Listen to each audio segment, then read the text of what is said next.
कई लोगों के कमेंट्स आते थे कि आप मधुगंगा के किनारे पे जाइए। होली के दिन आज हॉस्पिटल लाना पड़ा भाई। फाइनली हिमालयन थार दिख ही गई भाई। पॉजिटिव वाइब्स हैं कि यहाँ से जाने का मन ही नहीं करता है। बहुत ही सुंदर दिखाई देता है। शालिनी और मेरी पहली होली। सुबह के 9:30 बजे आज बाहर का माहौल कुछ ऐसा है इन पहाड़ों का। साथ ही आज होली का दिन है, तो आप सभी को होली की ढेर सारी शुभकामनाएं और बधाइयाँ।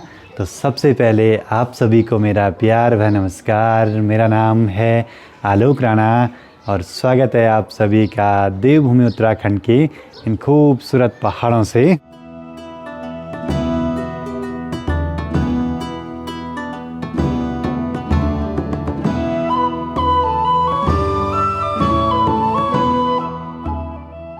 शालिनी और मेरी पहली होली। शालिनी की हैप्पी होली। घर में सभी को रंग लगा दिया, हमारी तो होली होगी भाई।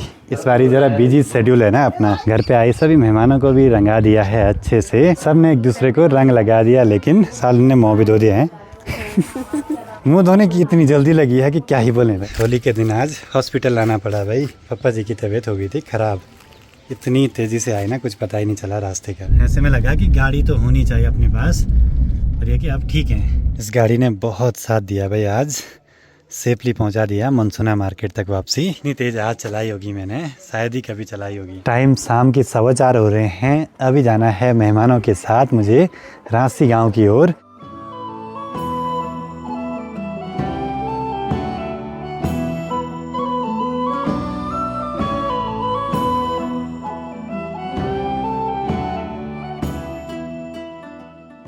मेहमानों को अभी सीधे ले आया मधुगंगा नदी के किनारे पे। उनको बोला नदी को टच करना था, और यहाँ से नज़ारे बड़े सुंदर हैं भाई। सूरज दूर क्षितिज पे, साथ ही पानी में एक लालिमा सी छाई हुई है यहाँ पे। बाकी यहाँ से ठीक सामने चौखंबा पर्वत बादलों के बीच से बहुत ही सुंदर दिखाई दे रहा है।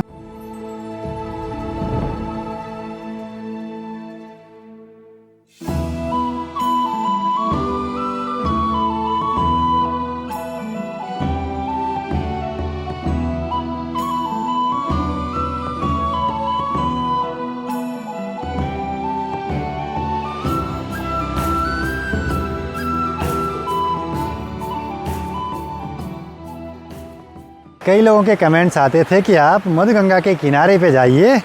एक दो बारी मैं सरुणा गांव से गया हूं, और इस रास्ते कई बार जाना होता है, लेकिन नदी के इतने किनारे बहुत ही कम आना होता है। ये है मधुगंगा, जो कि आगे जाके मिलेगी मंदाकिनी से।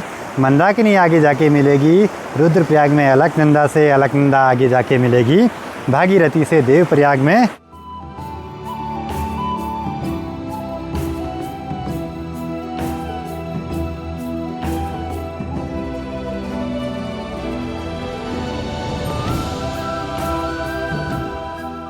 रांसी गांव में स्थित मां राकेश्वरी देवी के मंदिर में भी अच्छे से दर्शन हो गए। आजकल बहुत कम लोग यहाँ पे आते हैं। मधुमेश्वर धाम की यात्रा पे अगर आप लोग भी आते हैं तो एक बार यहाँ पे ज़रूर से दर्शन कीजिए। कहते हैं यहाँ पे सभी भक्तजनों की मनोकामनाएं ज़रूर से पूरी होती हैं। और पहले कुछ ऐसी दुकानें हुआ करती थी यहाँ पहाड़ों में, जिनके ऊपर से पठारियाँ लगी रहती थी और दरवाजे कुछ इस टाइप के रहते थे। Bye bye. कति स्कूल में तो 8 में थी।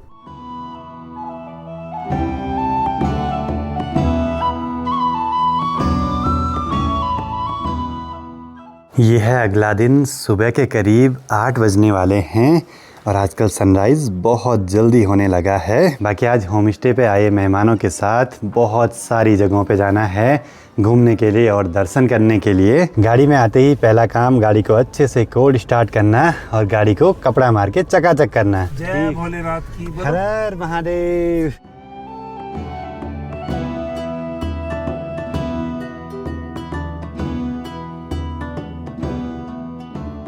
घर से करीब 1 से 1.5 घंटे का सफ़र तय करने के बाद चोपता के इन खूबसूरत पहाड़ों के बीच पहुंचे हैं अभी, जहां से ठीक सामने हिमालय के बड़े सुंदर दर्शन हो रहे हैं। और धीरे धीरे जो ये घास के मैदान हैं हरे भरे हो जाएंगे कुछ समय के बाद। बाकी जैसे जैसे हाइट बढ़ती है तो बुरांस के फूलों का कलर भी चेंज होने लगता है। हिमालय के दर्शन तो हो गए, अब चलते हैं चोपता से आगे भुलकुन तक। वहाँ पे व्यू पॉइंट पे जाके क्या पता हमें हिमालयन थार दिखाई दे। थोड़ा सा आगे आते ही यहाँ पे थोड़ी सी बर्फ़ दिखी है, क्योंकि धूप यहाँ कम आती है भाई। करते हैं बर्फ़ को टच, क्योंकि ये सीधे अब अगले साल दिखेगी हमें। बस अब 1-2 इंच ही बर्फ़ बची है यहाँ। और बुरांस के फूल देखिए यहाँ पे लाल कलर के और ये हल्के पिंक कलर के। चोपता मेन मार्केट से पहले वाले बैंड पे ही बस इतनी ये बर्फ़ बची हुई है, इससे आगे कहीं भी ज़्यादा बर्फ़ नहीं, क्योंकि यहाँ धूप कम लगती है। चोपता में अब पहले जैसे मज़ा नहीं रहा, बर्फ़ भी कम पड़ती है, गंदगी भी ज़्यादा होगी। और मैं आया था सबसे पहले 2011 में, तो उस समय पूरे चारों ओर बुग्याल हरे भरे से बहुत बढ़िया से थे। लेकिन अब धीरे धीरे समय के साथ सब चीज़ें ख़राब होती जा रही हैं।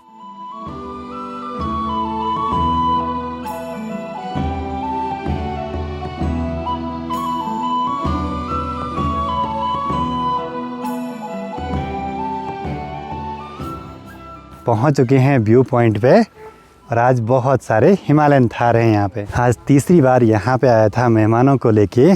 फाइनली हिमालयन थार दिख ही गई भाई। और यहाँ से ठीक सामने बर्फीले हिमालय और नंदा देवी के सुंदर से दर्शन इन धुंध भरे पहाड़ों के बीच से थोड़ा बहुत हो रहे हैं अभी।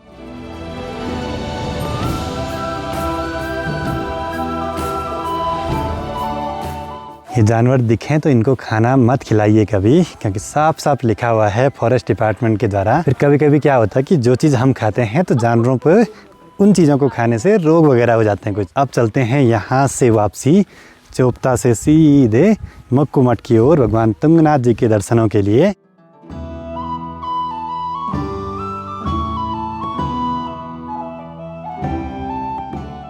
दिन के 12:30 बजे अभी सीधे मक्कू मठ में पहुँचे हैं। एक बारी चलते हैं भगवान तुंगनाथ जी के शीतकालीन गद्दी स्थल मर्कटेश्वर मंदिर में दर्शनों के लिए।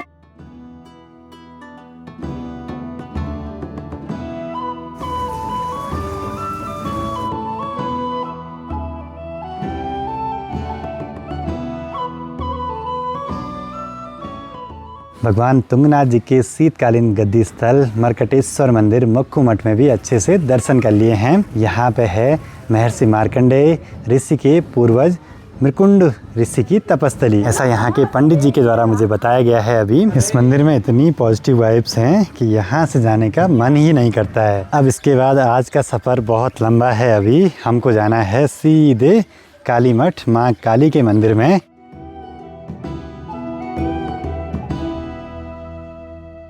कालीमठ घाटी की ओर आगे बढ़ते हुए अभी चुन्नी बैंड के पास में पहुंचे हैं। सुंदर सा मैन मेड वाटरफॉल जो कि है मधुगंगा का पानी टनल के थ्रू ओवरफ्लो वाला, बहुत ही सुंदर दिखाई देता है। और जब मौसम क्लियर रहता है तो सामने के बर्फीले हिमालय इसके साथ और भी गजब के लगते हैं।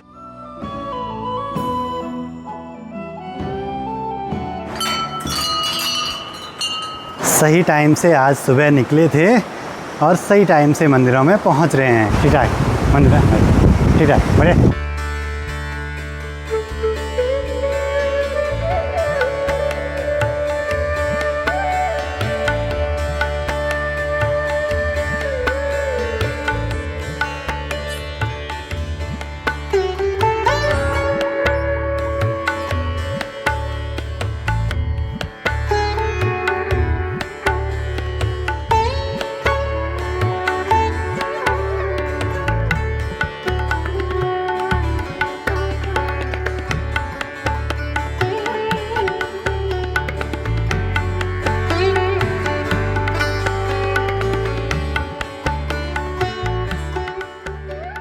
कालीमठ में माँ काली के मंदिर में भी अच्छे से दर्शन कर लिए हैं। सबसे पहले मुख्य मंदिर में श्री काली यंत्र के दर्शन होते हैं। उसके बाद महालक्ष्मी मंदिर में अखंड धुनी और सिंह पर सवार महालक्ष्मी के दर्शन होते हैं। उसके बाद महासरस्वती मंदिर में माँ सरस्वती जो कि वीणा धारिणी न होके अस्त्र शस्त्र धारिणी हैं। उसके बाद गौरी शंकर मंदिर में शिव परिवार के दर्शन होते हैं। साथ ही सिद्धेश्वर महादेव और शमशानेश्वर महादेव के साथ प्रेतशिला के भी दर्शन हो जाते हैं। सबसे आखिरी में भगवान भैरवनाथ जी के दर्शन किए जाते हैं। तभी यात्रा हमारी पूरी हो जाती है यहाँ पे कालीमठ माँ काली के मंदिर की। कालीमठ में माँ काली के मंदिर में दर्शनों के बाद अब निकल पड़ते हैं सीधे यहाँ से जग्गी बागवान होते हुए रांसी गांव की ओर। शाम के 5:15 बजे अभी रांसी गांव में पहुंच चुके हैं। सबसे पहले यहाँ पे पुजारी जी का घर दिखता है, पहाड़ों की पारंपरिक शैली में बना हुआ घर। कल भी यहाँ पे आना हुआ और आज दोबारा से पहुंच गया।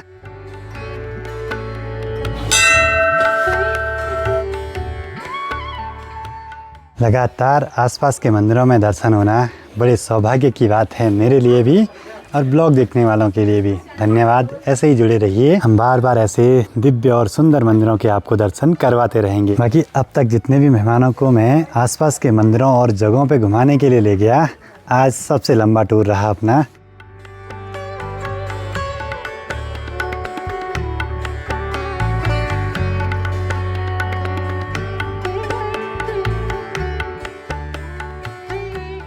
शाम के 6:45 बजे फाइनली सभी जगहों पे दर्शन करके घूम के घर पे वापसी पहुंच चुके हैं। और जो गेस्ट हैं उनके साथ आज पहली बार ऐसे हुआ कि 2 दिन का जो भी हमारा शेड्यूल रहता है वो एक ही दिन में किया। सुबह जल्दी निकल गए तो जल्दी घर पे भी पहुंच गए। पर दौड़ भाग बहुत होती है भाई ऐसे में। खैर उनके पास भी कम समय था इस ट्रिप का। बाकी देखते हैं, कल फिर से जाना है दूसरे जो गेस्ट हैं घर पे गुजराती फैमिली, उनके साथ शायद काली मठ घाटी या फिर कार्तिक स्वामी मंदिर, जहाँ प्लान बनेगा उनका।